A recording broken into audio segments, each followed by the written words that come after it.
नमस्कार दोस्तों, good morning. कैसे हैं आप सब? उम्मीद करते हैं आप सब ठीक-ठाक होंगे और एकदम मस्त और बिंदास ज़िंदगी जी रहे होंगे। देखिए दोस्त, आज जिस टॉपिक पर हम बात करने जा रहे हैं, वो टॉपिक है लिव इन रिलेशनशिप, प्यार की आज़ादी या रिश्तों की उलझन। बात करते हैं इसी टॉपिक पर दोस्त, तो प्यार।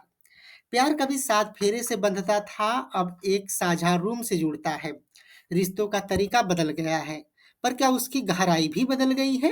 आज का दौर लिव इन रिलेशनशिप का दौर है, जहां शादी से पहले साथ रहना एक पाप नहीं बल्कि पसंद माना जा रहा है। कई लोग इसे आजादी कहते हैं, तो कई लोग संस्कृति का पतन। कभी ये रिश्ता समझ से बनता है, तो कभी समय काटने का जरिया बन जाता है।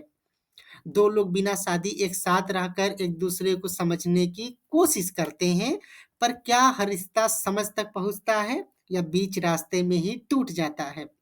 इसी टॉपिक पर बात करेंगे। तो हमारे समाज में लिव इन रिलेशनशिप को लेकर दो तरह के लोग हैं। एक जो कहते हैं कि प्यार में बंधन क्यों, और दूसरे जो पूछते हैं कि अगर बंधन नहीं तो भरोसा कहाँ। सवाल सिर्फ रिश्ते का नहीं है, जिम्मेदारी का है। क्योंकि लिव इन रिलेशनशिप एक साथ रहने का समझौता नहीं, वो दो जिंदगियों की साझा सोच है। पर जब ये सोच सिर्फ शरीर तक सीमित हो जाती है, तो वहीं से धोखा, शोषण और टूटन शुरू होती है। हमारे समाज में आज हर तीसरा कथित मॉडर्न रिश्ता भरोसे की कमी से बिखर रहा है। प्यार को फैशन की तरह अपनाया जा रहा है, और जब फायदा खत्म तो रिश्ता भी खत्म।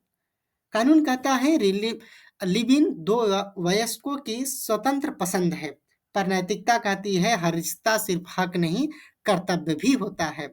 समाज बदल रहा है, पर क्या हमारा दिल भी उतना परिपक्व हुआ है? क्या हम साथ रहना समझते हैं या बस साथ बिताना चाहते हैं?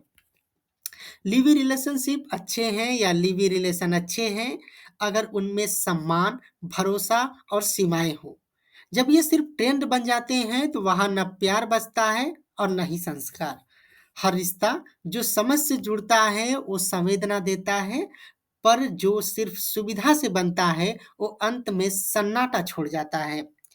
इन सारी चीज़ों की जो बात हुई, इसको हम एक लाइन में समेटना चाहेंगे कि रिश्ते अब 7 फेरे नहीं 7 दिन के हो गए हैं।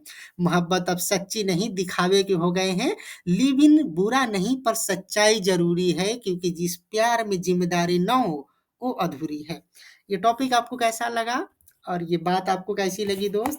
आज का दौर है, हम जिस जेन ज़ी की बात कहते हैं, उसमें लिव इन रिलेशनशिप बहुत ज़ोर-शोर से चल रहा है। पर इसकी भी अपनी एक सीमाएँ हैं, जैसे हर सिक्के के 2 पहलू होते हैं, पॉज़िटिव और नेगेटिव। इसकी भी पॉज़िटिव और नेगेटिव है।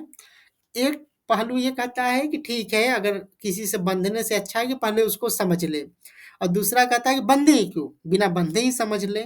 हर तरह के मायने हैं, किसको सही किया जाए, किसको गलत ठहराया जाए।